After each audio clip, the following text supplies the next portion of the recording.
Get 'em. Welcome, folks. Y'all come on in and make yourself at home. This here, well, this is the Rolling Thunder Podcast, your home for all things Rolling Thunder.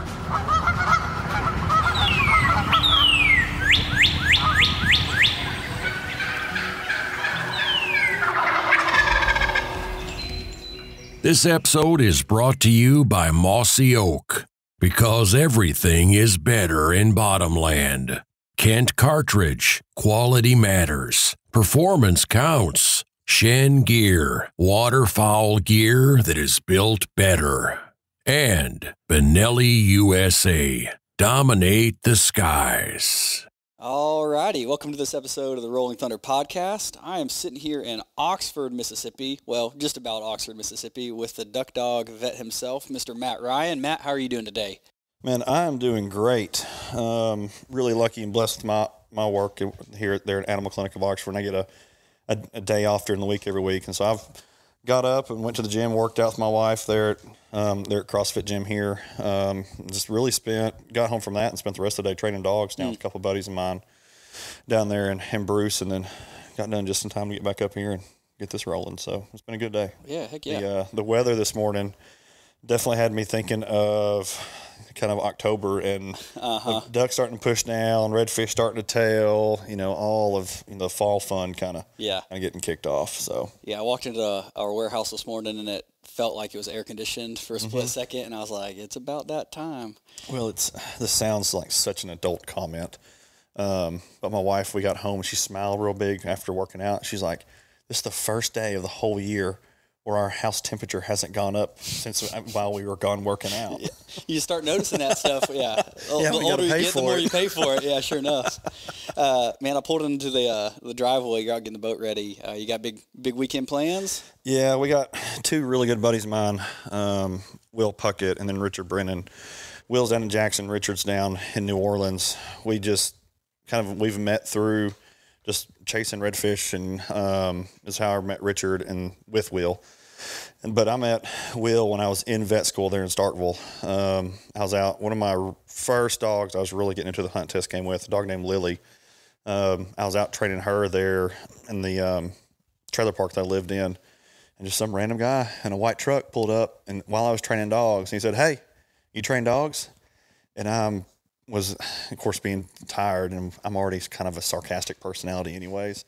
I wanted to turn around and just give him one of the most rude, sarcastic comments you can imagine in your life about, no, I don't know how to train a darn dog. I'm just out here doing whatever. Yeah. But here's your sign. Yeah.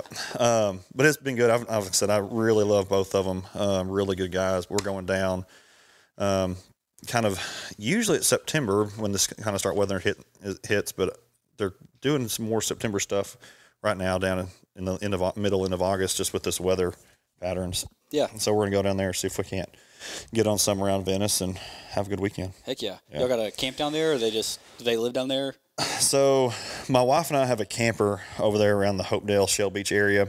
But Will actually has a family camp there just north of Venice there in Port Sulphur. We're going to go over there and stay there. Real nice place. It's actually part of the, I don't know if y'all have ever heard of the Woodland Plantation down there. It's kind of a real big historic kind of, I won't say property. It's not just a one house there. But his dad and granddad, that plantation went through some financial shift around and selling of some stuff at one point in time, and they bought one of the houses that are on the property. So they have it there as a camp for people to go down. Of course, they rent it out every now and then to people that want to go fish and everything. But it's a real nice, fun, beautiful place to be at. And the guy that owns it, a gentleman named Foster's, he's taken the old church on the property, and he's transitioned it into one of the best restaurants around that you can find. It is phenomenal. Huh. Yeah, I was on the way here, and I was trying to find some way to make a joke, because the last couple of times you've been on the podcast, you're talking turkeys, and then you've got Duck Dog Vet is your Instagram handle, but then your feed lately, or a lot of it has been, it's been all big old brute redfish. Yeah. So I was trying to figure out some way to make a joke, but so do y'all only fish off fly, or do you go conventional sometimes? I will. It doesn't bother me one bit at all. Throw a spinning rod, throw a bait caster, throw a popping cork. Doesn't bother me one bit. You talk to my wife, she will tell you she will only touch a fly rod. Okay.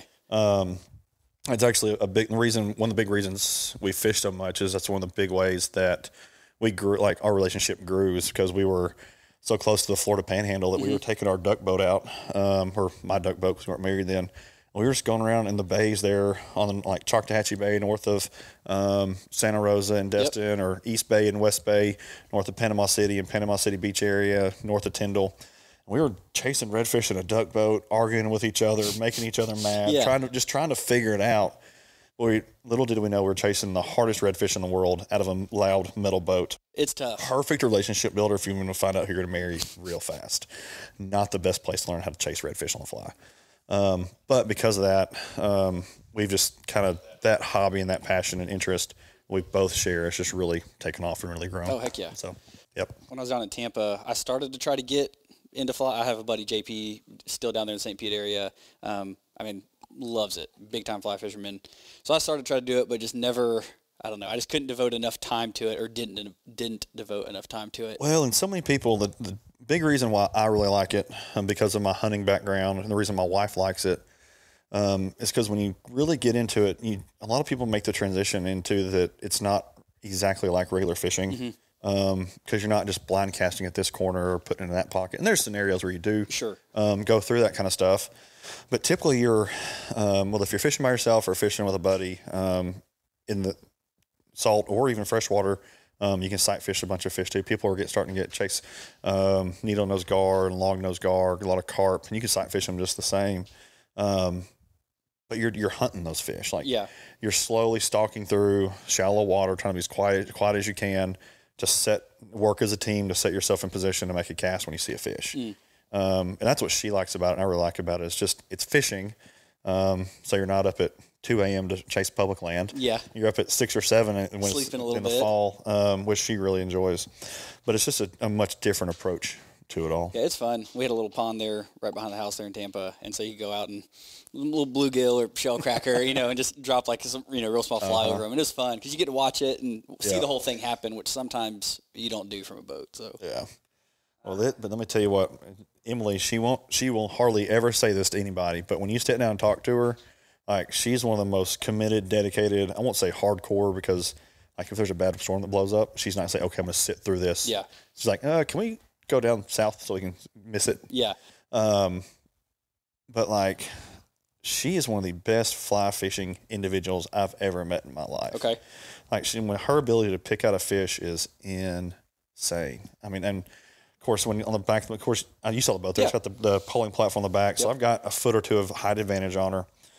And she'll be on the front of the boat and she'll pick out a fish 60 yards away. And I'm like, I can't see it back here yet. Just tell me when we get close. Tell me where to go. Yeah, tell me what you want me to. Just tell me where you want to be at. Yeah. Yeah, but she's stuck some studs there in Louisiana here the last couple of years. My most memorable day that I can remember with her is, it was our first year where we have the new boat. We're no longer in a fish on the duck boat, you saw. We have a 17-foot Maverick HPXV. It was our first year that we had that. Perfect fall day that you think of. Northwest wind, 0 to 5 miles an hour. It may gust up to 10. Water had cleaned up already for the year. I mean, what everybody that fly fishes and wants to go chase redfish, what they dream about. And we were getting in the boat, and for whatever reason, she tried to sit down in a really odd, weird manner, and she fell off the front deck down into the cockpit. So it was about a 1.5 foot fall, and she broke her pinky on her left hand. Had what's called a boxer's fracture there. Okay. And she laid there. She said, just do this for me. Just go away from the boat or the ramp, get down there, and I'll get up and we'll figure stuff out. So I listened to her, got her away. So nobody was watching her or kind of checking on her. We get up and she's like, all right, because she's an occupational therapist. She felt around her hand. She's like, it's broke. Like, all right, well, let's put the boat back in the trailer. We'll go to the hospital, get this figured out. She's like, no, I'm gonna go fish. She's like, I've been waiting for this. I've been waiting. It was the first day it was like that all year long too. She said, I'm waiting for a day like this since last October. Like, I want to go. I was like, are you sure? Yeah, I want to go. And if that woman didn't go out and put 7 fish over 40 inches in the boat in one day with a broken hand, I mean, it was unreal. So, she caught one that got all kinds of wound up, and I ended up knee deep in mud, falling off the boat, trying to get her line on, and that big old fish unwrapped around the edge of stuff. And just one of those days, like, you'll just never forget it. Yeah. She's like, I broke my hand. I still want to go do it so I can hopefully catch one fish. And she, like, everybody's dream, she blows it out of the water with a broken hand. Man, I know there's some kind of psychological thing where, like, the right amount of pain or, like, bad situation ends up the most fun, memorable times. But it seems that whenever something goes terribly wrong, like, that's what you remember. And it's always, like, weirdly special, even without it going well. But, man, her putting fish in the boat, that's a killer. Now, do y'all only do the salt, or do y'all go, like, been out west, do the shallow water, freshwater stuff? So I'll do it. Growing up in North Arkansas, especially where my uncles lived, just right off the White River. I mean, my uncle Bryant, him and his family's property, they had like 2,000 acres right off the White River there, on, like I said, in Guyan. From their back porch, you can look off, and they live on the highest elevation in Izard County there. From their porch, you can look back off towards the White River where all the trout start tapering out. Okay. And so because of where him and my mom's brother Stephen, where they all live up there around the Melbourne area, we typically always migrated up there to the trout waters. And so I've always, when I was growing up, of course, caught thousands of them on spinning reel. Yeah. And I always like to do stuff the most complicated way. So I said, all right, let's catch these darn things on a fly rod now. Sure. And it's taken off from there. It's funny how we get to a point where it's like, I got to make this harder on myself. Like, I don't know why we're that way. Well, to me, it's not making it harder. It's learning new ways and looking at things and new viewpoints, and experiencing it as a whole picture. Because for me, That's a good way to put it.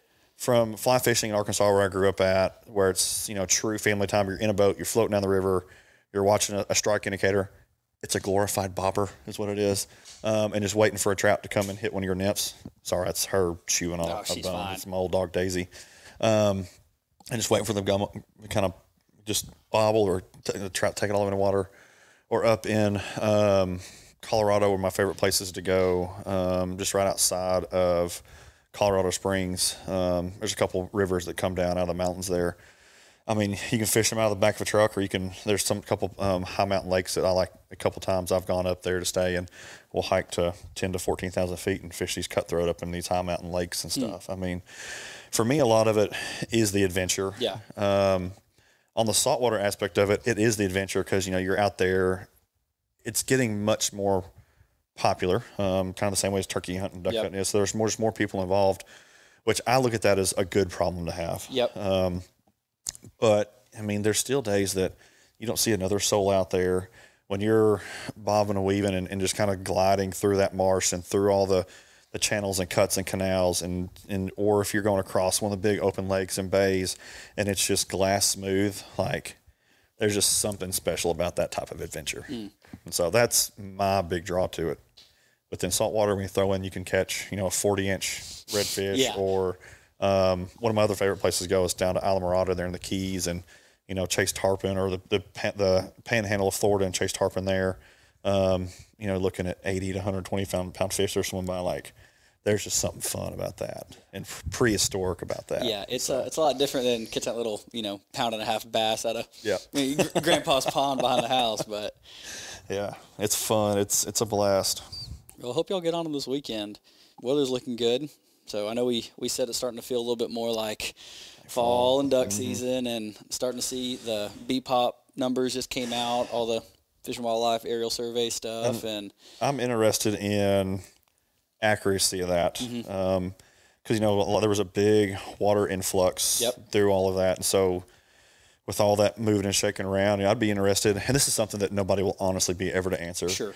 As they're up there nesting and all this water's coming up, how accurate are these on on birds that nested, which I don't know if they even have those kind of numbers, and eggs that were lost from the flooding and all the water coming up. Yeah.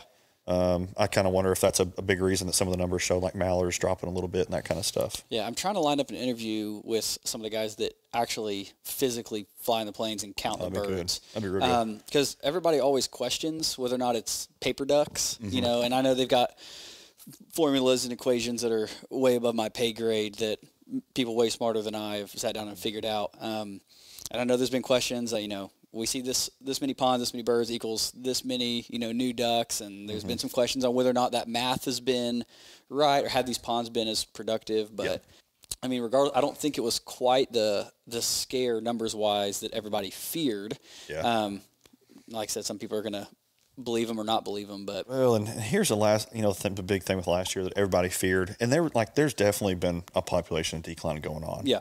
Between breeding grounds and also just hunter pressure from early season, into September going to October of everybody essentially mass migrating to Canada and starting to pick on all the juvies and birds up there. Sure.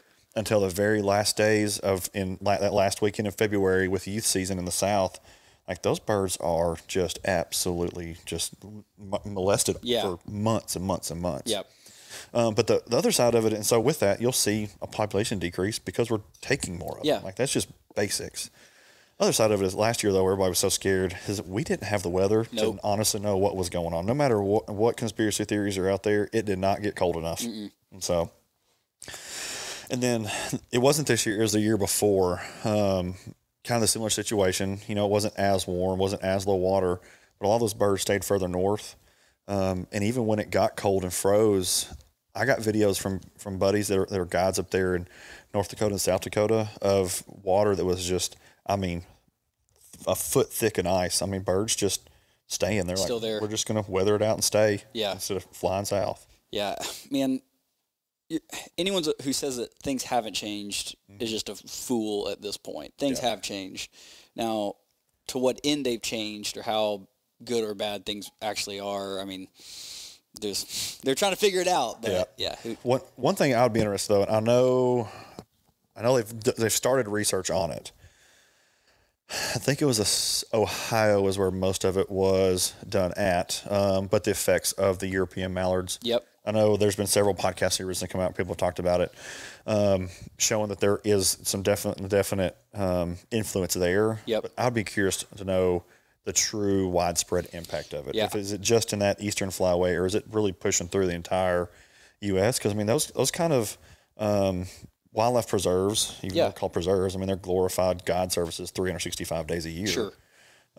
People raising pen raised mallards, releasing them, shooting them for clients. If anybody's not familiar with kind of what we're talking about. That's not just an eastern thing. There's multiple of them in Alabama. There's several in Mississippi. I'm not gonna say they're in Arkansas. I'm sure there are some. But surely. With Arkansas's history, I'm probably not as heavy. But they're not just an eastern thing. They're all the way across the U.S. I'd be curious to see the true impact and how widespread it is, because that right there they've seen that in those European mallards that are being released for those, they lack that drive to migrate. And if it's more widespread than we realize it is, that's the issue right there. Yeah, how big of an impact is that really playing? I guess it's been 2 duck seasons ago, they had those applications to do genetic samples, you could send them in. And so I put in for them, didn't get drawn, but a couple years ago it worked out. We didn't kill that many anyway in the grand scheme. But I'd be really curious to see as they get more data, what that kind of looks like in the national scheme, not just a small subset. Yeah. So, but here's the other side of it, and the way we've kind of moved around the South is the way I look at myself is lived in Batesville, moved to El Dorado, over to Stuttgart, back up to Batesville, then I went to Mississippi, Alabama, back to Mississippi. When we were in Stuttgart is when the first ever Mojos came out. It was a big thing, but a lot of people don't remember there was a big drop in mallard numbers and hunter success during that time as well. And I was still in junior high and grade and middle school, but I remember my dad coming home and what little I went with him, complaining the birds just aren't here like they used to be. It's too hot. It's too this. It's too that. And I remember we had a couple fields we leased, and when we first moved over to Stuttgart, we'd go out and we'd just smash them anytime we wanted to. It was shooting fish in a barrel.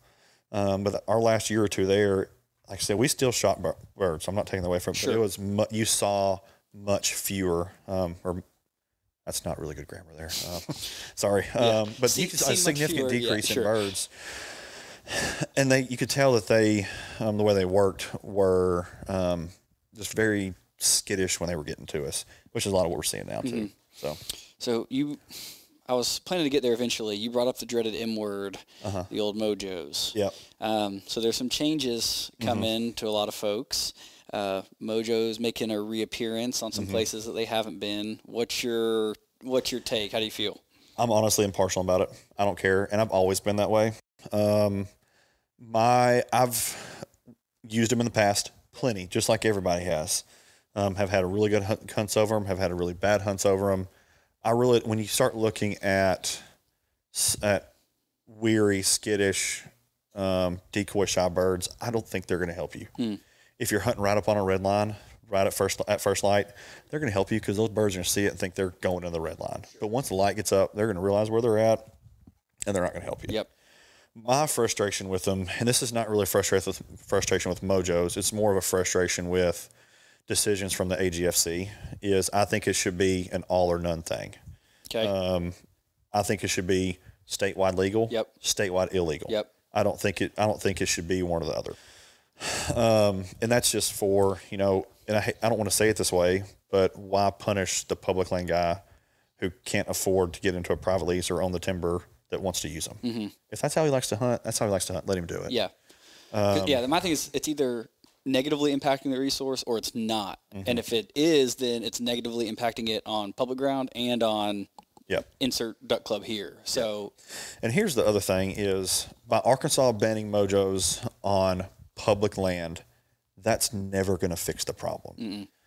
By Arkansas alone banning Mojos statewide, it's never going to fix the problem. What it can do though is if Arkansas bans them statewide, it can start Missouri season. Oh, let's start looking at this. Because the big thing is, and I don't want to shoot less birds, but when you have more hunters, the easiest way to protect your resource is to shoot less birds. So if you make it more difficult, you're going to shoot less birds. If you decrease the population, you're going to shoot less birds. That's the short term, hey, we've got to do something now kind of approach. That's definitely not a long term, fix the problem kind of management. Yeah. But if states see somebody being willing to take that step and make it permanent, they may get on board with it. And that's where it comes. It's just decreasing pressure. It's not going to make the hunting any better or any worse. Yeah. I haven't sat down and put the numbers on one sheet and looked at them side by side. We know harvest has not changed. I mean, there has been a decrease, but it's not drastic in the grand scheme. We're still putting an exorbitant amount of pressure on them here in the U.S. as opposed to north of the border, which is pressure is still increasing. We're have been sending people up there the past few years, and south of the border, there's a lot of folks going, but south there's still in the grand scheme a lot less pressure than Arkansas on opening day. That may not be totally correct, but you get the idea that I'm trying to say there. But I'd be curious to see what that.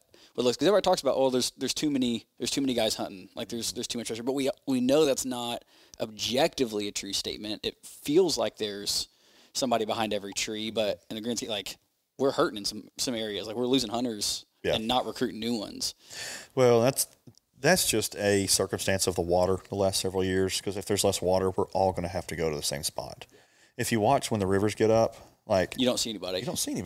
You can when it froze last year, we hunted 9 days in a row, and I got tired towards the end of it, and so we started leaving the boat launch at 5 or 5:15. We'd motor past a couple people, but the closest group would be 400 or 500 yards away. That's because there's plenty of water. There's water. There's room, and you could spread out. Yeah, there's stuff that people they want it to be the old days when it wasn't the cool thing to do. It wasn't on social media. All the pictures weren't being posted. And they want it to go back that way because there was less people locally hunting them. Yeah. But it's not going to be that way. But it's like I mentioned earlier, it's a good problem to have. Hey, buddy, how you doing? Boss? Hey, guys, how are y'all? Good. Man, yourself? We're doing all right. I'm good. Sorry about that. Oh, you're totally good. You're good. We know you're doing the show stuff. So, what are y'all talking about? Dogs? We haven't quite made it there yet. Right now, we're talking about the dreaded Mojos making a comeback in Arkansas. Oh yeah, that's terrible, isn't it? I mean, tell us. That's like the $1,000 Jeopardy question. Alex is like, final straw to ruin Arkansas public timber hunting for all time. Give me spinning wings back in the woods, Alex. We need some kind of big draft board I'm not wrong. You both know it. for the over under, like most that we can see in a single boat at the boat ramp open in the morning. Oh, I'll never forget when they 12. Oh, that's way under. That's way under. Now, here's the question though. Here for this over and under, is one of the flock of flickers one, or do you have to have two to equal one? Ooh, I think that counts as one. It's got two sides. Well, have they made flock of flickers where they float? I didn't know they floated. Oh So yeah, I've seen guys that are making some modifications to equipment to make them float. They've got floating ones. You can buy them where they float straight out I feel of the like box.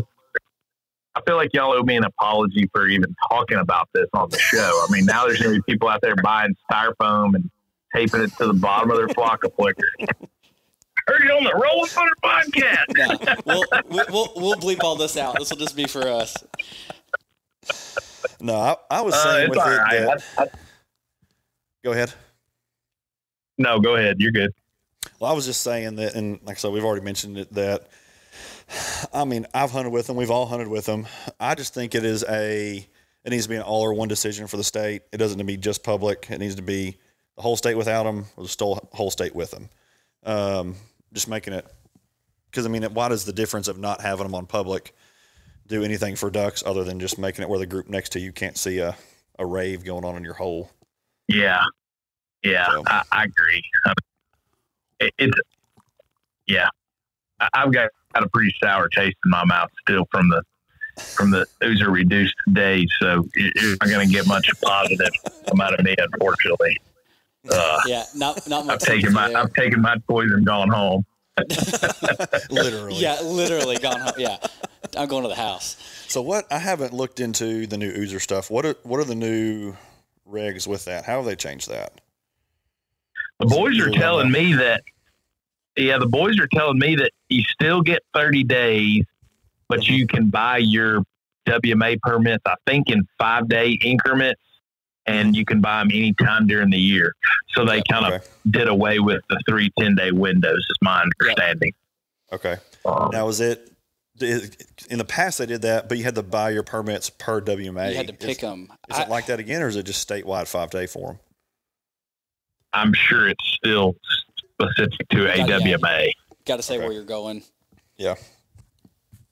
See, that's another thing I am, I guess, indifferent about.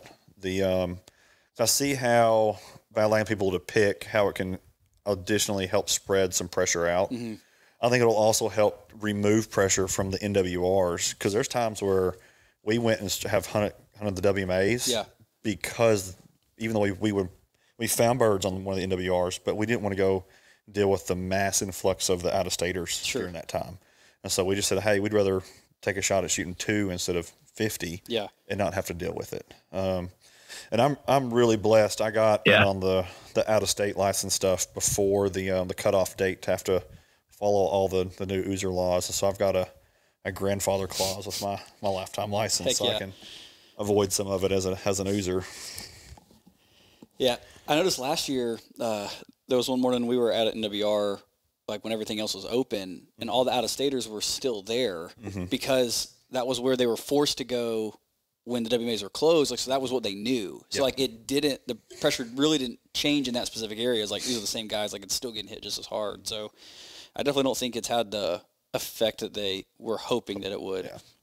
Well, when you look at the NWRs, to me, when you look at the Cache and the White, those two refuges really connect the WMAs in the north and the south part of the state. And if you're overly pressuring those big travel highways in those loafing areas and roost kind of spots they're finding in the backwoods off those rivers, I mean, they're going to be so pressured they're going to either leave and head somewhere else, or they're just not going to get the rest. And I think that's causes a big shift on how they're using a lot of these areas around the state and pushing off to some private they usually wouldn't use. Yeah. I was going to say something very similar to that. And I think the issue that I see from a distance is what makes the private land guy successful right now is he's able to coordinate pressure, food, habitat. He's able to coordinate and take care of all parts of management, right? But when it comes to the state, you've got Game and Fish doing their own thing, kind of doing their own thing and not coordinate with the state. And neither one of them are coordinating with the private landowner. And so, you know, I wish that there was a world in which there was some coordination between available hunting dates, hunting rules, times on and off, you know, electronic devices. You know, it's to me, one of the greatest travesties that we've seen over the last few years is that there's no communication between those different agencies. Because like you said, Chris, during the Oozer days, I mean, the refuge system was just inundated with people. And during the WMA, you know, in-state days, there were more residents hunting than there'd ever been before because they were all operating under the false pretenses that it's no longer crowded. We've run the Oozers off. And so I hear just as many disenfranchised residents as I did non-residents. And then when you throw on top of that, you know, now you can hunt with a spinner in the public woods, in the WMA, the state public woods, but not in the, you know, fed ground. And like it just, you know, everybody's kind of doing their own thing. And you know, kind of there's no thought given to what everybody else is doing in coordination. Kind of feels like to me, somebody that owns 30 acres inside, you know, wrapped around by a whole bunch of other large landowners that they shoot every 4 point that walks past their deer stand. You know, it's kind of like teamwork, you know, goes a long ways to good management of the resource. We were talking about lack of water right before you hop back on, and just how that's affecting how close everybody feels. I was like, when the water does show up and everybody spreads out. Oh, man. And so with all the changes they're making, I mean, folks can argue whether it's for good or for bad, trying to, you know, arguably better manage the timber in the grand scheme. I know that's a debatable thing. I mean, I just got to trust somebody out there really cares. But with all they're doing, I mean, it's only compounding these issues that we're seeing, especially for all the guys that are on public. Yeah, no doubt. Well, no doubt. My whole thing with that is that whether if it's with water management and to dredge the river and not dredge the river, to cut this levee, not cut that levee, you know, do we have spinners? Do we not have spinners? To me, there's not been enough success with the management. I know there's been a lot of bad choices on management for a long time that we're going to have to, I'm going to say suffer through is maybe the words I'm looking for. So it'll be better for our kids and our grandkids to hopefully enjoy it. Yeah. Somebody's going to have to feel a little pain at some point in that process. But when you're looking at areas they have managed, I'll use Dagmar as a great example. I just don't know if with the way they're presenting stuff, if I quite trust them yet is my problem. So especially and I'll use the Dave Donaldson stuff, for example, and I will say this is somewhat secondhand to me because I unfortunately could not get off work to go to the meetings. But a guy that, like, when I go to Arkansas duck hunt, unless he just can't get away from the hospital, he is in the duck hole and in my duck boat with me every time I go. A guy named Freddie Prince, he went up to the meeting and he was talking about how guys were kind of looking at the maps and areas they had looked at in regards to Dave Donaldson. And they had specifically said, and you could look at the map on the trees that they had evaluated, and Gar Slough wasn't part of that. And he said, and he didn't say one with 100% certainty. I'm pretty sure somebody asked him, you know, why isn't Gar Slough on part of that? And they had told him that we just couldn't get in there to evaluate the trees, and that the guy just responded to, because it's not part of the impoundment. Well, there's other parts on that block of timber they had evaluated and kind of walked through and looked, and they're part of that map. And he said, well, if I can get in there during duck season at 2 or at 4 a.m., why can you not get in there when the sun's up? Like, there's no difference. Like, what is the difference? And if you're going to evaluate everything. Because the reason they wanted.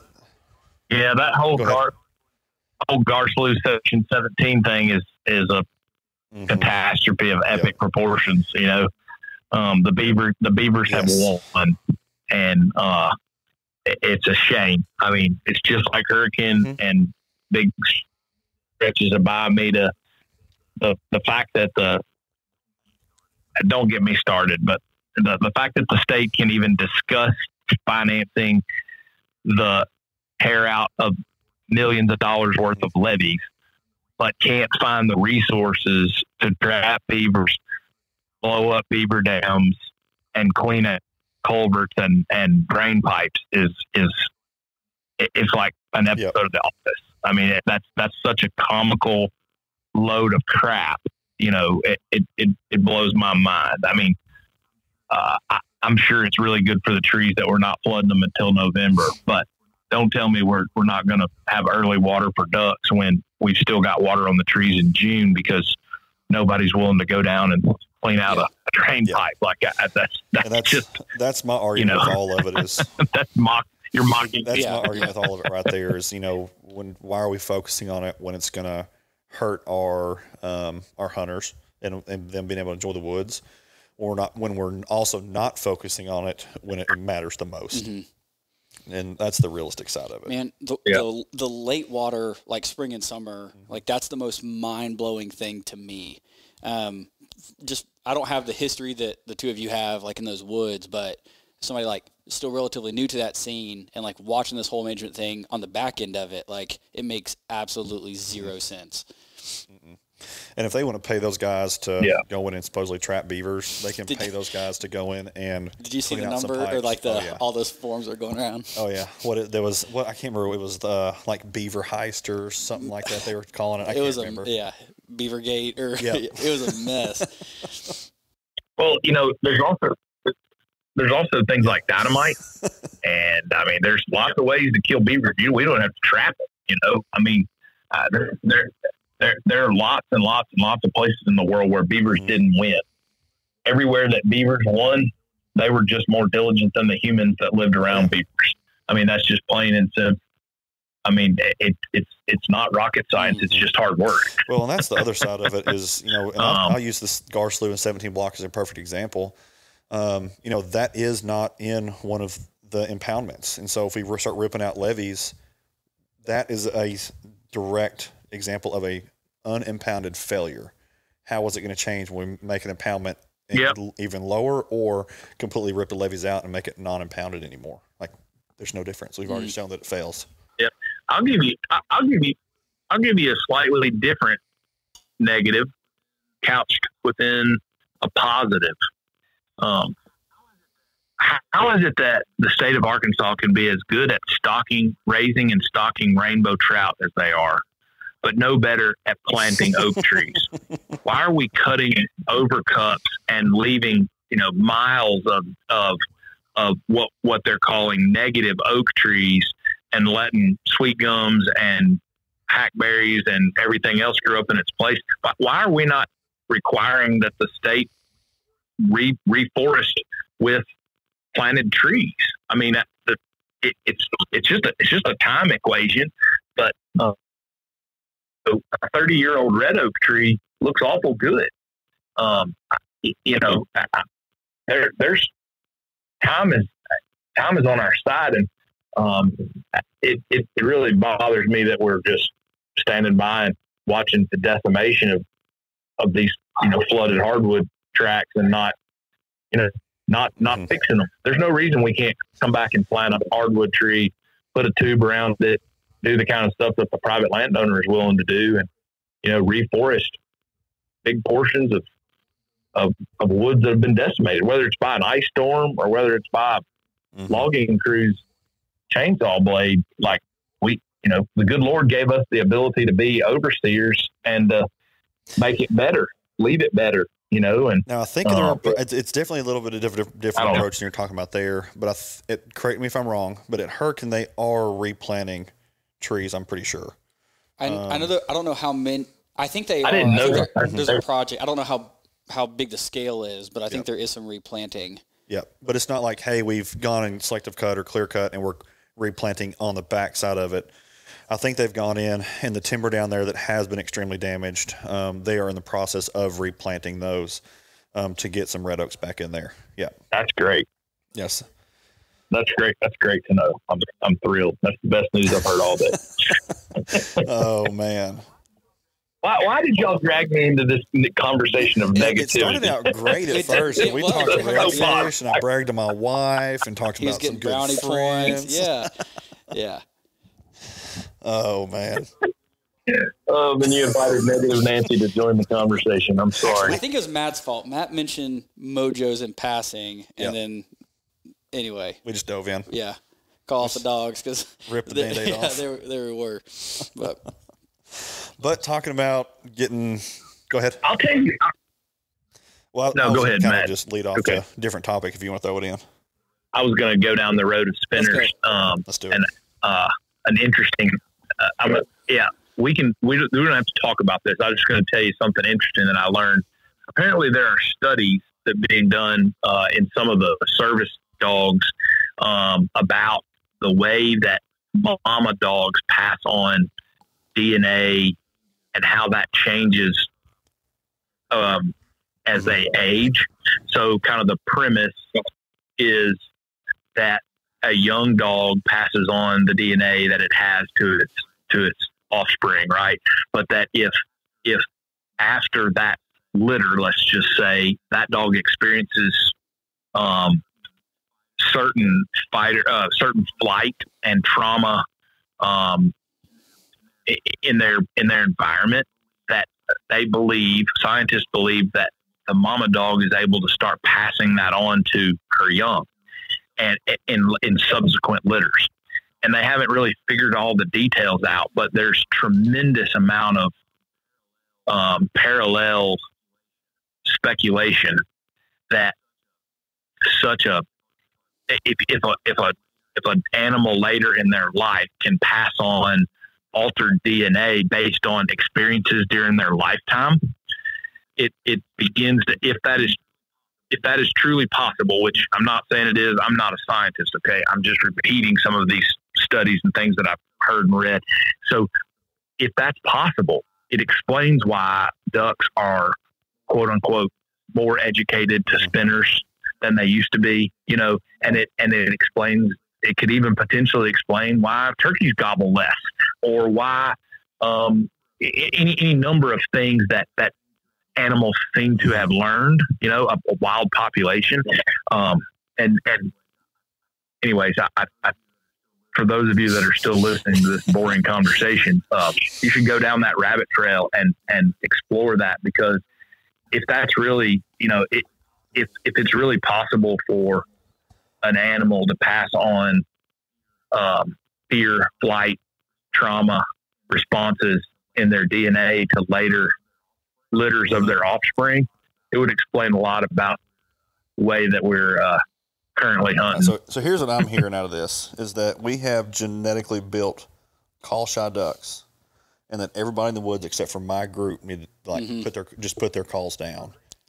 Well, well, that's partially true, but they have scientifically proven beyond a shadow of a doubt that cut down calls, specifically cut down calls built in Southwest Tennessee, do not genetically modify ducks. So everybody out there, RollingThunderGameCalls.com. Yeah. Two Strokes are back online. We are anti-GMO. Yeah. I mean, but that doesn't take a huge intellectual leap to think that animals aren't learning and passing stuff on one way or another. Like, I mean, I don't fully understand how animals pass stuff on, but they realize what danger is, and like they evolve. Like, whether or not you want to talk about animals evolving or not, but like they figure some stuff. They figure stuff 100%. Out. Like their job, their sole purpose is to not die and to make more. I say that's just basic survival of the fittest. And if we're going to turkeys, if we're shooting turkeys that love to gobble, and we're not shooting turkeys that are just introverts and don't like to gobble, do you know what's left? They're passing on genes for birds that don't like to gobble. Yeah. I mean, it's the same thing. Yep, that's right. Yep. And think about it in terms of urban sprawl, right? So a mallard duck that flies to Arkansas this year has the ability to pass on somehow to its young where that young should go. They're not necessarily following their mama south when they migrate. I mean, they're getting up and they're going where the good Lord sends them. And over time, that's changed. I mean, there's lots and lots of places that have been developed, and there are subdivisions that used to be habitat, right? There's places that we've forested or we've turned into ag, and we no longer flood, and somehow they've got the ability to pass that on. And I mean, the more you start to kind of think about it, it's not a far stretch of the imagination to think about how at a micro level that they evolve and change and adapt. And anyways, there's my spinner comment. Let's quit hunting with spinners. Yeah, and I agree with all of that, and you definitely see changes, and I'll use it from a large animal kind of a perspective, looking at cattle. Like you have somebody that runs a good cattle operation, they'll tell you if you got a mama cow, you don't like her personality, first thing you do is sell her. Yep. Because you don't want to breed that into the next one. Mm-hmm. I mean, survival of fittest, personalities, you see it across through all of these genetic traits that pass on. We do it with our dogs. Like, if they have attributes and temperaments that we don't like, we're going to try to selectively breed and get rid of those attributes and qualities. Like, yeah. Oh, yeah. We do it all across livestock, dogs. The only places that it's not appropriate to talk about are like human breeding. You're going to look like your mom, whether you like it or not. So it's just not kosher to talk about that. But genetics is a real thing, and survival of the fittest is also a very real thing. Yeah. So, anyways, what's going on in the dog world, Matt? Let's talk about something a little more. Man, we are finally to that point in the year where a lot of outlook towards, dove season, early goose, and people headed to Canada, and all that stuff is finally coming in. And a lot of people are focused on planning their trip and making sure equipment's ready and dotting the I's and crossing the T's. I say that backwards every time, I feel like. But the one thing a lot of people fail to look at is, their old duck dog that's set on the couch, starting the beginning of turkey season or crappie season, whichever one you prefer to enjoy in the spring, and has sat there in the 65 to 85 degree or 65 to 75 degree house. I really hope someone's house isn't 85. Yeah, I hope not. And has gotten fat and lazy and not used to the heat. And so we really need to also remember to, get them out of the house and start focusing on prepping these dogs to get them ready so we can enjoy them. It's probably fair. It's probably fair to say that most of the Bubbas out there who are noticing their dogs with a little extra flab probably also need to work out themselves to survive dove season, right? I mean, that's not a stretch. Let me tell you now, if you start now, you won't need a 50 Tohatsu. You only need a 40. You need a 40. Save a few dollars. My dad used to always say about being a vet, the hardest thing about being a vet was telling an overweight human that their slightly overweight dog needed a few pounds. That is, I can 100% support your dad's statement of that. It is the most awkward thing in the world, because it's there and it's part of it, and you got to have that conversation for the dog's health, but it's a hard, delicate one to kind of step through. Walk through. Yep. So, and I've had some interesting situations in relation to that exact conversation on why their dog will never be skinny or doesn't deserve to be skinny. And we'll just leave it at that. Leave it at that. But kind of on a realistic note, what I've really seen, so I moved to Animal Clinic of Oxford in 2020.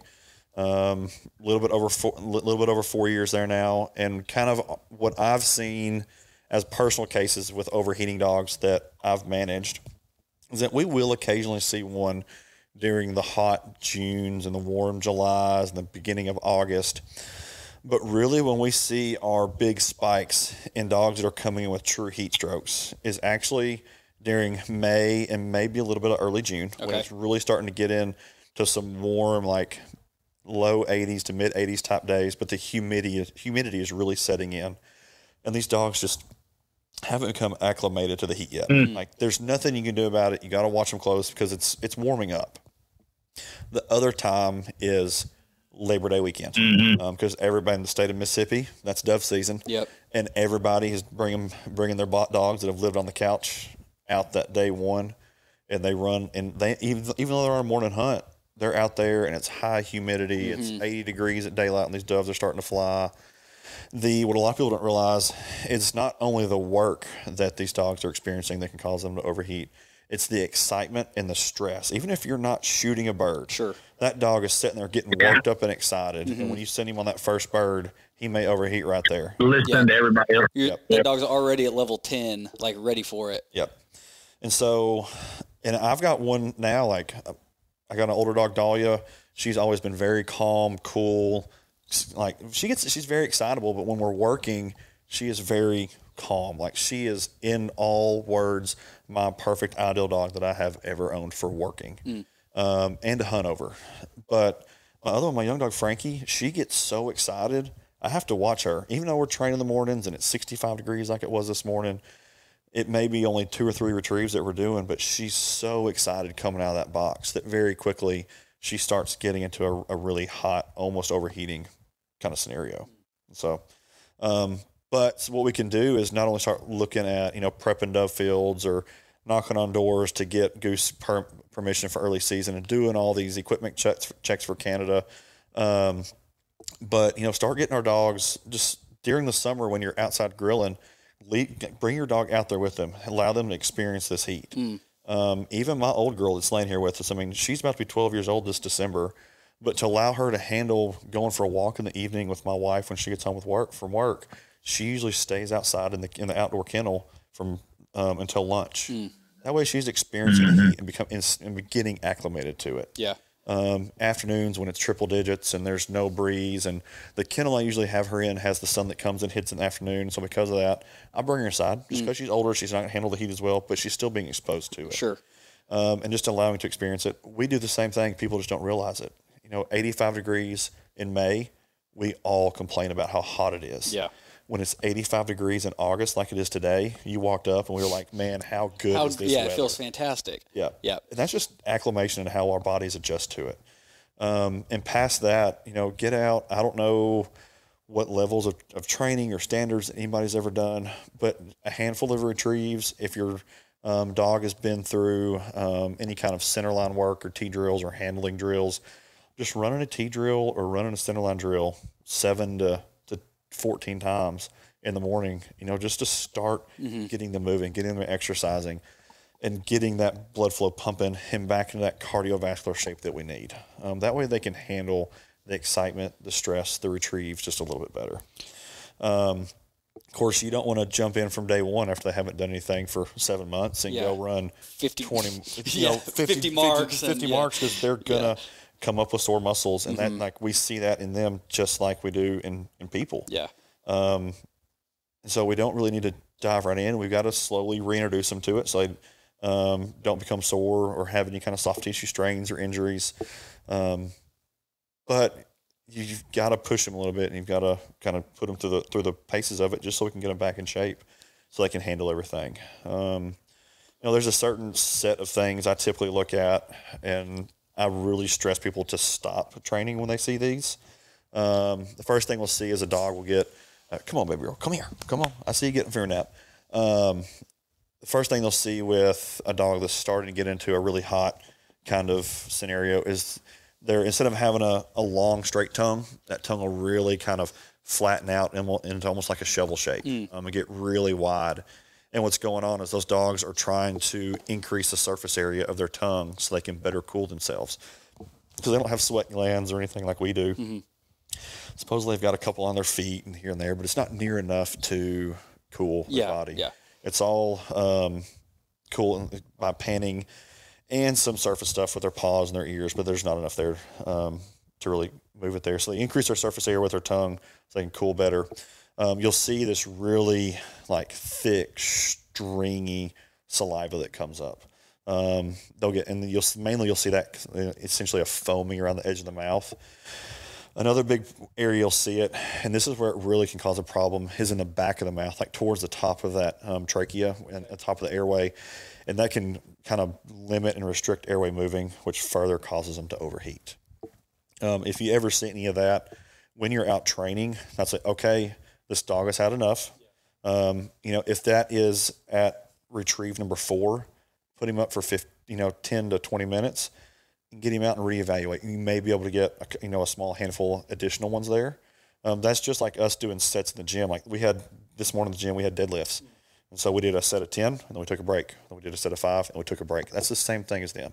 You let them do a set of 4 or 5, and if they're hot, put them up, put a fan on them, let them cool a little bit, and get them back off and do another set. Or if you just don't have time, that's what they get this morning. It's not a big deal. Yeah. But just get them out, get them moving. If you're ever training and you decide to push through those kind of the big wide tongue, the big thick saliva, or the foaming at the mouth, if they ever get to the point where they get into this next set of things to look at, even if you don't think it's justified, I always encourage people to at least go in for a physical exam.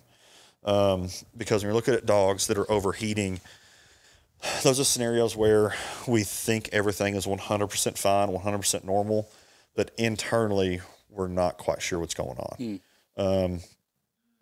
And so, because when these dogs overheat, go ahead.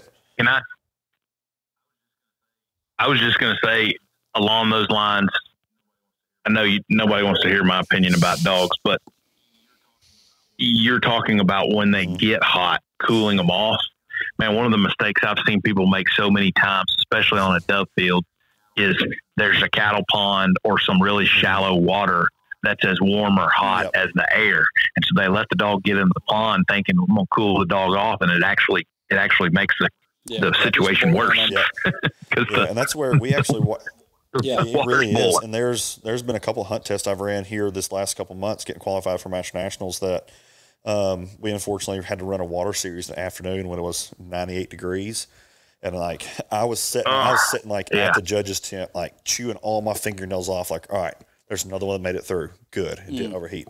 Let's go to the next dog. All right, that one's good. Like, just because, like you said, the water temperature is high, but what a lot of people don't realize is when their coat gets wet, it flattens down and can trap heat in there that doesn't just circulate out as well. So for a short amount of time, it can make them hotter because it's trapping heat with hot water, and they're already overheated. And the other thing people don't realize, as the handle. Well, I was gonna say, a lot of people don't realize too. I was just going to say most of that. 3, 2, 1, you're it. I'm done. I'm sorry. No, I was going to say, just a caveat off the water scenario aspect of it, is that a lot of people don't realize that when a dog is wet during hot months, if you put them back in their crate, and there's some, I'm not going to say a lot of exceptions, but there can be some exceptions with these really high-end, like professional type trainers that have these very well-built stainless steel kennels and trailers and toppers and everything. But really, you don't want to put these dogs in those kennels wet, because when they go in there wet, their body heat is building up in that kennel. The moisture is making it humid, and it can become almost like a steam room in there where they're trying to cool off. It can make everything even hotter. So that's all I was going to add on. What were we going to say about the handlers? I was just going to say that most people tend to think everything, when the water is involved, most handlers just sort of innately, you tend to think everything's okay, or that they're cooling off, or that they're better. And so you kind of quit paying attention. In addition to all those other things, you think you've got it all under control because your dog's wet. So there's going to be somebody that listens to this episode that is not going to prep their dog at all for that first dove shoot. Like, that dog is sitting on the couch right now, and it's going to sit there until that morning they decide to roll out. They're going to go out, and then they're going to overwork that dog. They're going to feel like that dog's hot. Like, you start to see it.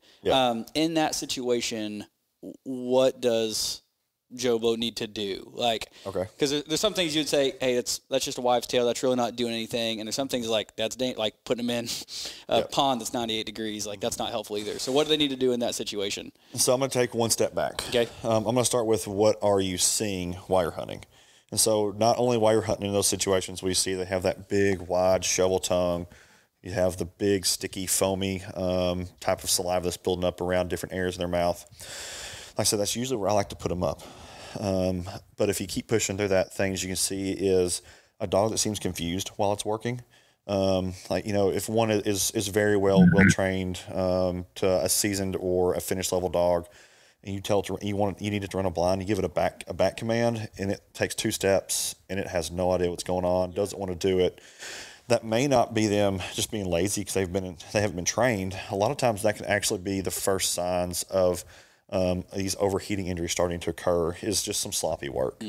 Because what these dogs are more worried about is not pleasing you and not going to get that retrieve, but they're more worried about, I'm feeling myself overheating, I need to stop so I don't have problems. Physically, my body is shutting down.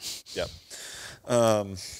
You'll see that they not only seem lazy, but they seem I won't say lazy work, that they don't seem confused, but they also seem lazy because they don't want to get up and move. All they're concerned about is having as big a tongue as possible and moving as much air across that tongue as they can. You'll see that those dogs a lot of times will seek shade instead of any kind of sun. They'll, especially shade that is has a breeze kind of blowing with it.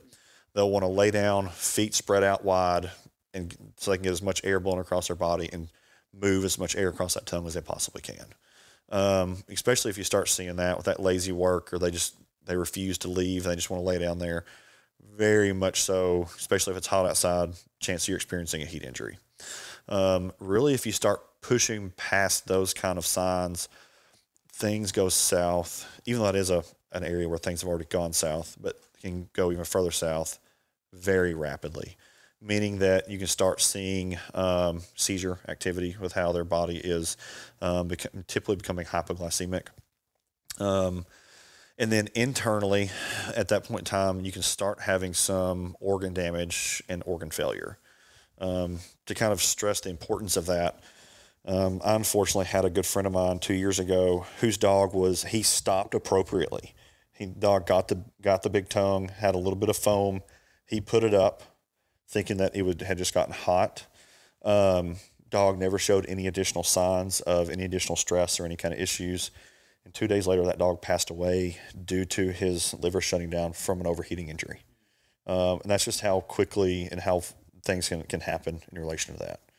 And that's why I stress, if you ever see them having some sloppy work, being lazy with it all, if they do unfortunately have a seizure, if they start having any kind of vomiting or diarrhea while they're overheated, to get them seen, even if they seem fine the next day, because you never know what's going on with those organs inside. Especially if they urinate and the urine is really dark. A lot of times with these overheating injuries, you'll see some blood that gets into the urine, and people just think, oh, they got hot, they're dehydrated. That can actually be blood that's making the urine darker and not just being dehydrated. So, and like I said, it's the 2 times we see our big spikes. At least me personally, it's May when it's first getting hot and first getting humid, and dogs haven't become acclimated yet. In that first weekend of dove season, every year there's always a couple that come in. So, I guess that's I'm gonna say my big dog world kind of update. Go ahead. Can I ask a question and let y'all talk about it? Not to derail the dog conversation, but everything you're saying got me thinking about human behavior on a dove field, because these bad dog decisions seem to go right hand in hand with the terrible hunting behavior on a dove field. Let's do a little round table for just a second. Rattle off some of the do's and don'ts of a dove field. You talking about from the human perspective? Yeah. It goes right along, and I'm going to start it out because it's a big, hot and heavy thing around here. Don't have your morning Bloody Mary before you go out to the dove field. Yep. Don't have that morning shot as a group before you go out there. Listen, if you want a breakfast beer, that's your own business, but there's a time and a place. And I just, and I'll say this, I enjoy the early morning beers occasionally, but I'm not going to continue into, I'm going to say, a debauchery before I get out there. I maybe enjoy one before we go hunt as a group, as we're eating breakfast or whatever back at camp. But then I'm going to do the responsible thing is while we're hunting, I'm probably not going to have an adult beverage. Yeah. But I'm definitely going to enjoy one the second I'm done. and I just say that because a lot of times people, from a gun handling perspective, it is definitely the responsible thing is to not drink while you're hunting and shooting a gun. But if you do decide to do that, and as you're becoming more intoxicated, you're probably watching, from the animal standpoint, you're probably watching that dog less and not mentally processing that dog is starting to have problems and have issues. So that's because usually the people that bring their dog overheated have to have a buddy. Yeah, they need them somebody. with their Yeah, dog. they need some help. I'm at a stage in life I don't have access to as many private dove fields as I have in other times of my life. So I went to a public field last year on the opener. The wise decision that was. So I'd say if you're running late, go somewhere else, and don't just pop your chair up next to somebody you don't know. They may not want to be your friend. So don't hunt the dove field that looks like a little girl spread glitter across it. Yeah. Game warden may not like that. Mine was going to be, don't bring your dog. I know we're talking about handling dogs on the dove field, but let's be honest. Most people don't actually need their dog on a dove field. Like, don't push yourself too hard. You know, if your dog is a jam up dove dog, I mean, let him wait till duck season. And I'm going to say this, and I'm going to eat crow when I say it, and I'm going to probably make some people mad. But my personal opinion is that labs aren't my preferred dove dog. Because one, they're big enough where they can swallow one in one go. No doubt. My favorite little dogs to watch dove hunt are a lot of these like Cocker Spaniels and Boykin Spaniels. Boykins, yeah. I absolutely love watching them dove hunt. I've got a buddy, Eli Acker. He's got several German short-haired pointers. Yep. You got to watch them a little closer because they will overheat just being their size, and they can swallow a bird really easy because of their size. But I love watching them dove hunt too. They're really good dogs, real steady, and they put on a good hunt for those birds. Yeah. But it's not a duck dog like a lab is. So. Yeah. If you've never shot a gun around that puppy you got last Christmas, don't do it for the first time in the dove field. It ends bad for everyone that's there. Oh, and unless you want problems in the duck woods, I'll probably not take that puppy on the first dove hunt. Yeah. Because it will learn to eat a bird fast. Very quick. Ask me how I know. Oh, man. But what do y'all got on the... My other one was going to be if you're invited alone, come alone. Yeah. Nothing will make a man want to stop planting a good dove field like unannounced, uninvited +1s showing up. That piece of advice goes to the dove field, the duck woods, the turkey camp. It doesn't matter if it's a one-off invitation. Don't bring somebody with you. And I would say from the other side of it too is to add another kind of viewpoint of that is don't ask your buddy to see if you can go with them. Just say, hey, I'm glad that you got invited to do that. I'm really excited to hear how it goes. Yeah. Hey, ask him ask him if I can come. Yeah. Like that. Cause that puts your buddy in a bad weird spot too. Yeah. And this is not necessarily a don't do, but maybe a should do. If you get an invite to a dove field, be willing to give something back to whoever's put the work in to plant that sucker. So if it's something to the farmer or your buddy who, send him a case of beer or whatever as a thing, that goes a long way to keeping those invites coming down the road. No doubt. Spence, you got a field planted for yourself? Nope. I quit planting one because of the +1s. The +3s. Man, I figured y'all had just made the decision. Y'all made the decision to turn Little Dixie into just the world's best dove field by now. Man, we have a pretty decent spot that we could plant one, but to be honest, when we started really trying to take care of our turkeys and make sure that we had good waterfowl habitat, trying to grow that every year, there's just only so many hours in the day, and I love looking at the sunflowers. My mother asks me every year if I'm going to plant them, but and the turkeys actually love them. I've got a little theory that mama turkeys know how much protein is in those sunflower seeds. And every year I would have a good amount of, whatever poults I had around, they were going to end up in those sunflowers. But we stopped planting that dove field just because there's just too many other things to do and not enough time to get it all done, So talking about feeding, I'm gonna say this because feeding and turkeys. I'm very impressed with the state of Mississippi.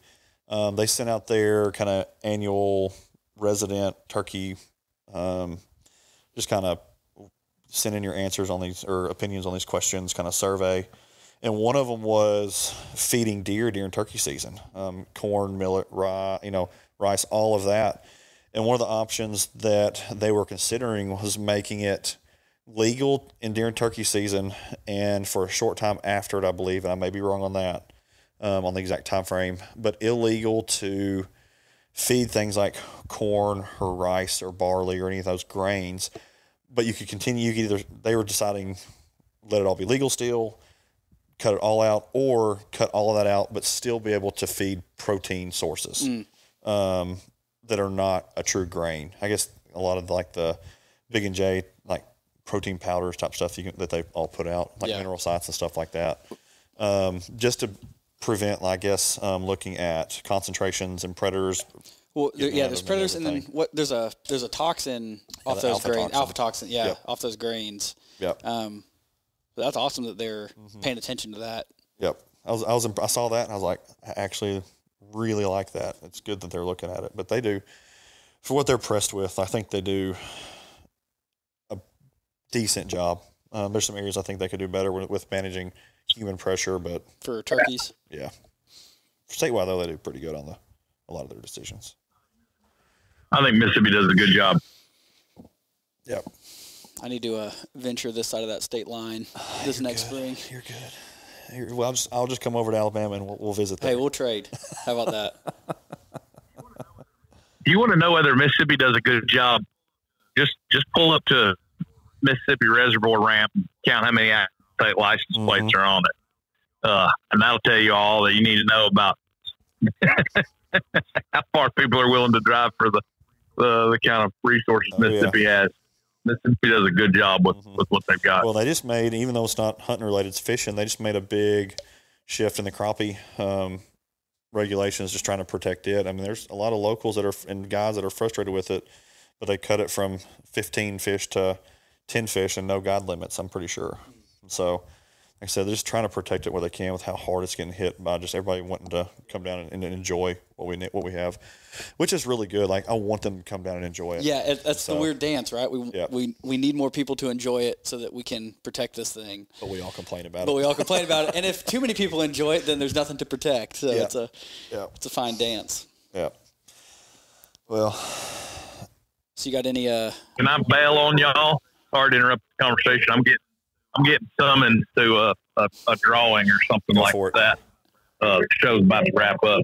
Matt, thank you for joining us. Really appreciate it. You're welcome. Look forward to everything y'all got coming up. Y'all got I'm pretty sure y'all got the BSOD launch coming up. I saw a pretty slick green spearmint levy cut y'all got. You're putting out on coming up. I saw I was like, that green color is pretty enticing. I like that translucent green. Man, let me tell you what I didn't realize. I didn't realize that I'm the only last white guy in the world left that's not addicted to Zen. Holy cow. Some of y'all need to get control of your lives. I've never put one in my mouth. I've never tried it. Me neither. Boy, the response from that reel we put up the other day was hilarious. Don't you wish you had bought a market share in that company? You're not kidding. 6 months ago. By the way, we'd plant all the duck fields we wanted to this fall. No doubt. Well, thank you for joining us. Y'all have a good time. Keep on chatting. Thanks for letting me interrupt. All right, see you. So y'all got any plans that coming up traveling there this year? We've got a trip to North Dakota on the books in October, so still trying to finish nailing down those details. This will be our first time with this crew, like going up and freelance and kind of a new spot. It's not a secret spot, but kind of new to all of us. So that'll be good. Man, that's really it. I'm going to try to sneak a trip up to Missouri at some point, hopefully. Go see the boys over at SEMO.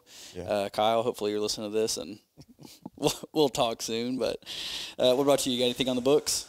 I was hot and heavy in the midst of working with a group that was going up to Canada, but then me and my wife found out that we're expecting – sorry, I get a little emotional with it. Expecting our first little kid this December, so been kind of a rough road to get to this point with all of it, but with that coming up, decided to put those plans on hold and fish a little bit more with her this fall before it's 3 of us instead of just 2 of us and everything. So yeah, we're really, obviously, how emotional I get, really looking forward to that. So yeah, man, it's super awesome. I got 2 little ones, and it's killer. It's work some days, but man, it's so much fun. That's what everybody keeps telling me. It's like, you're gonna get into it, especially that first like 2 or 3 months, and you're like, why am I doing this? Like, this is awful. Yeah, but then they look at you and they smile, and you're like, all right, I forgive you. Like, this is okay. I love this. Yeah. My little boy, Nash, will be 3 in October, so he's going to go on his first teal hunt here in a little bit. Oh, that'll be fun. Yeah, come join us. He's never been on a duck hunt, but I mean, I've got paintings and stuff all over the wall, and he watches me watch YouTube videos and talk about it all the time. And so if you ask him, what kind of ducks we shoot, he'll say, he's like, we don't shoot Susies, we shoot big old green beans, and it's the most adorable thing. But man, I'm really looking forward to the next few years. Yeah, y'all gonna, what's that over there on Gunnersville? Y'all got that WMA? They're trying to make some big changes too. Swan Creek, they're in Decatur, just went to a draw, so that's been a really big topic for my neck of the woods. Okay. Actually, I'm going to sit down with some boys from over that way here the next couple of weeks. Some guys that have been hunting over there for a long, long time. Some guys, kind of our age that are they caught the tail end of the good old days and have seen the changes, and we're going to talk about it. So, no, because I know they were looking at, and I'm sorry to kind of derail back and stuff, and I was just thinking about that. Maybe that's where y'all were looking at taking him and everything. Did they ever? So they were looking at putting a bridge in over there too, weren't they? So it's been really quiet. Since all the meetings. I know some of the NGOs are still paying attention. I haven't talked to anybody from DU, but I know our Delta guys, they're paying attention and are still interacting with some of the cities. So I don't know. Nothing was set in stone. It's a big fight, and it's coming. Development's coming for all of us. I sat down, guy out of Central Florida this past week. The episode will actually already air by the time this one does. Okay. Florida has a big constitutional amendment coming up in November for a constitutional right to fish and hunt, and it's a real big deal because the development is coming for all of us. And so, hey, shameless plug for Vote Yes on 2. If you know anybody in or around the state of Florida, send them over that way and make sure they're aware of what's coming, because it's not just for us, it's for our kids and for their kids, and it's important. Well, and to go along with that, looking at the state of Florida and a little bit further west over into Alabama and I guess maybe part of Mississippi, but really mainly just Alabama, with how they're managing their conservation stuff down there. I mean, there was a big announcement yesterday that the state of Florida is looking at like several, when you look at the whole impact of across the state, multiple thousands upon thousands of acres of state land, parks that are going to be transitioned into like golf courses and hotel, and big lodge style. Yep. That, and then there's a big issue right now with dredging the shipping channels down in Mobile Bay. Yep. That they're seeing big impacts on water quality, and who knows what kind of impacts on fishing quality. Yep. As far as like not being able to successfully fish, because I know that talking to a couple people, that's already been impacted with how muddy things are. But looking at, especially these bottom fish like flounder, like looking at successful fish reproduction and replenishment, it's already kind of considered a dead zone. Is it going to get even worse? Yeah.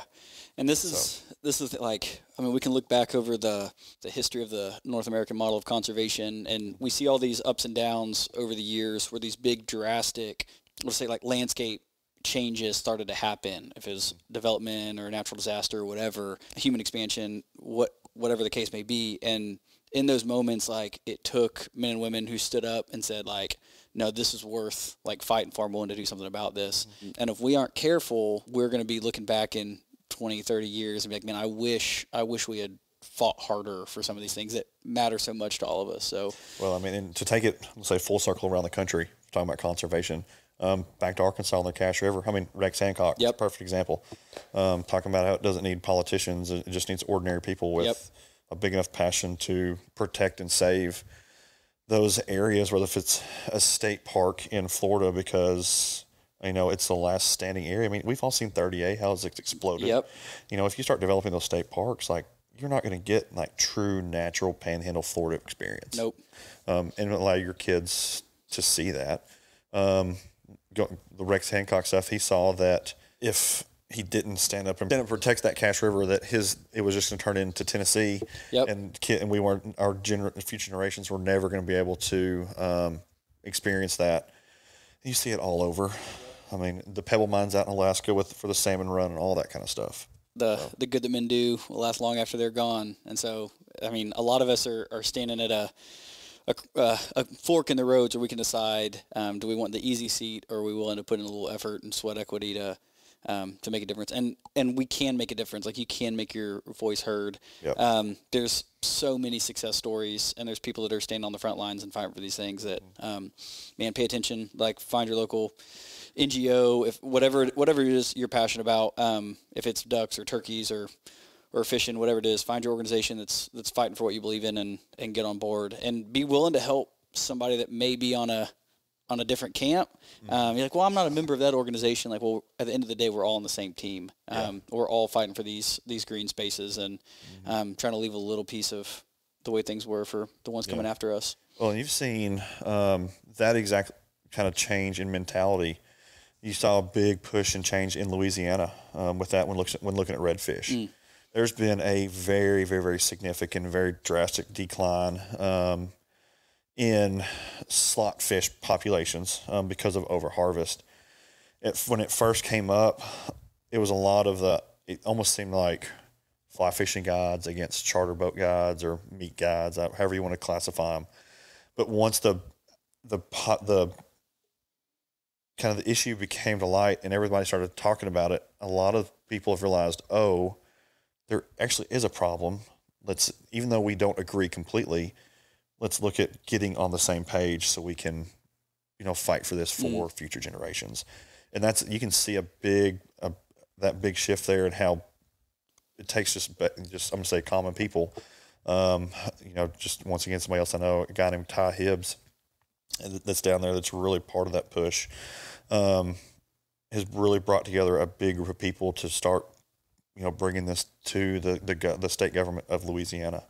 And it's a great example of not being scared to stand up for these areas and kind of fight for them, and to do it from, I'm going to say that once again, even though we said it a lot, the ordinary individual's level, and not just depend on your state or government politicians to do it for you. Yep. So, yeah, we had a real big success story a couple years ago there in Florida, when Florida's trying to do the restricted hunting areas. And it was like, totally crowdsourced. There's a few NGOs that kind of spearheaded this movement of like telling people, hey, here's where you need to speak up, or here's who you need to talk to. And everyday ordinary people that normally don't go to these meetings were calling in and showing up at places. And to the point that this issue is tabled, for who knows how long, hopefully forever. But you can make a difference. Well, and I know we just keep throwing examples of it out there, but the Captains for Clean Water Group down there in Florida, I'm sure you've seen that when it gets into Lake Okeechobee management, and how it was drastically affecting sea life. Killing hundreds and thousands of dolphins and porpoises and all the saltwater species like game fish that was down there. Now a big area of Florida, because of mismanagement, is a catch and release only zone through big portions of the year because of the red tides it's caused and overharvest in other areas and all kinds of stuff. So, but once again, it was just a group of guides down there, ordinary people that started, all right, we're gonna start a fight and we're gonna make things change. And you can see where they've won. They haven't won everything completely, but they've won several huge battles against major organizations like the Corps of Engineers and everything, just because they want to give up and they feel passionate about it. Yeah.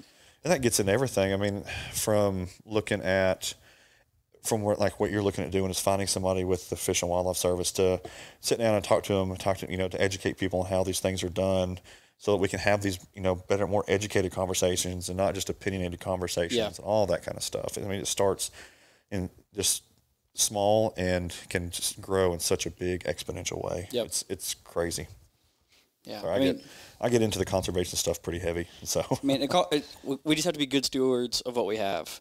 We have to be good stewards of our time. We have to be good stewards of our families. We have to be good stewards of our gun dogs. Like when we hit the field in September, we have to be good stewards of the land that that the good Lord's blessed us with, help take care of. And so that's what I was gonna say is, overall, we're called by Christ to be good stewards of what we've been given and provided. So, yeah. But like I said, it's all my trips are canceled. Getting ready for a baby girl, Isla Carol. Oh, heck yeah. December 19th. It's going to be fun. Yeah, it'll be fun. Right in the middle of duck season, but look, I had the tough conversation. It was more of like a really small comment that I quickly ran away from. Meaning running away from, meaning I said it and quickly exited stage left from my wife, so she didn't absolutely just throw me into a grave. When I said we can have a baby anytime, as long as it's not turkey season. Okay, all right. Hey, as long as you know your own priorities, like that, at the end of the day, that's all that matters. So, yeah. Well, heck yeah. Yep. Man, I guess that's just about it. I think you got any other dog questions or anything like that? I don't think so, man. If you're out there listening to this, take care of your dog. Pay attention. Like, we still got some time, like before whatever you got going on, if it's doves or teal or early goose. Man, be smart, pay attention, keep your eyes open. That's the biggest thing, just paying attention and not just sitting them over in a corner or in a blind and forgetting about them. Yep. I guess one thing we didn't talk about, now that I'm thinking about it, is what you do if they are hot. Oh, yeah. We can try to piece this together. Just make them wait for the ending and listen to all of it to get the ending information. But, if they are hot, I always like to carry cool water, like in a little pop-up bowl or their bowl from the house, just so they have access to water at all points in time. You keep coolish or like ice water? I keep ice water because I'm going to drink out of the same jug. I'm not going to lie, because the realistic side of it is I'm going to pour that water when I get out there. And so by the time they want to take a drink, it's going to have warmed up anyways.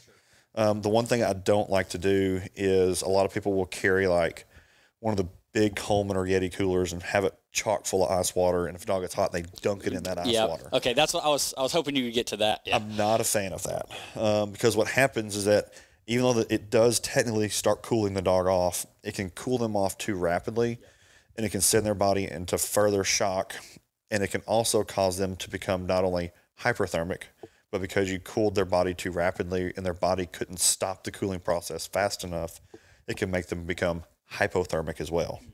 And so then you bring them to the vet clinic and you're like, well, this happened and this happened. And you're trying to fight both issues at the same time.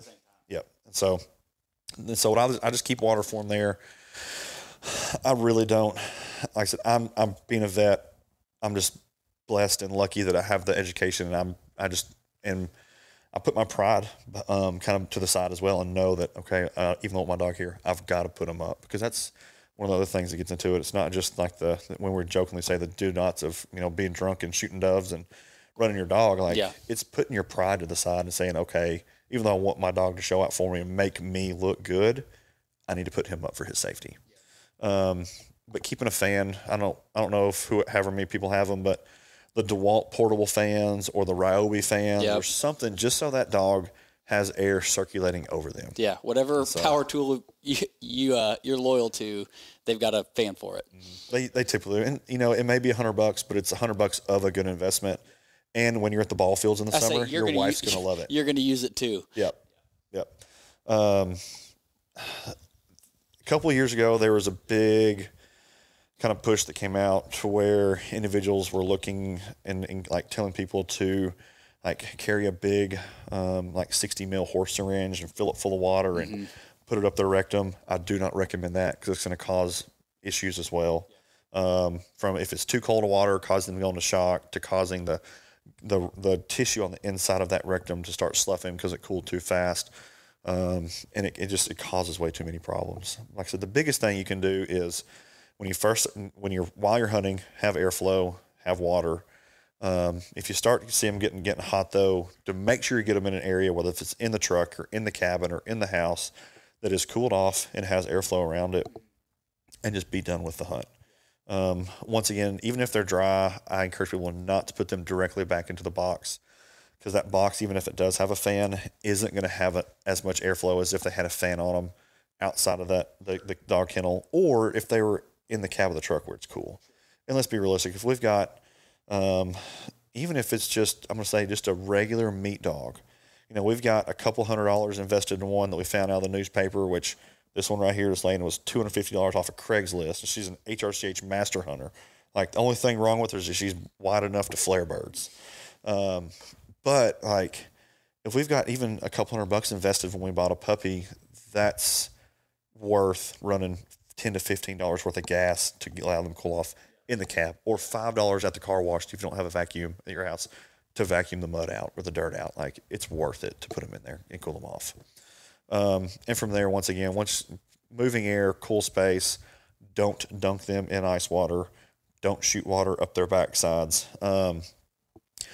Either be done with the hunt, take them, get checked out real quick for physical, because even if you get charged a full physical exam and you live in Nashville and a physical exam is $150 worth of peace of mind to know that everything is good for the next 10 or 15, well, 15's pushing it, but 8 to 10 years of working life for your dog is worth a lot of peace of mind. Yeah. If you're to the point where you're worried, like, just go get it looked at. I mean, it's worth just checking. Like, you'll feel better in the long run. Because I mean, if you missed something, you're going to hate yourself down the road. So yeah, I guess that's the big thing, is just airflow, water, cool them off in a truck or somewhere cool, and be safe. Heck yeah. And enjoy it. Yeah, enjoy it. Have a good time. Yeah. All right. Well, to everyone who made it all the way to the end, we appreciate you listening. Thanks for your time. Especially with all my rambling I like to do about conservation. Yeah. Hey, we need those conversations. So, hey, all y'all out there, thanks for your time. And as always, we'll catch you on the next one.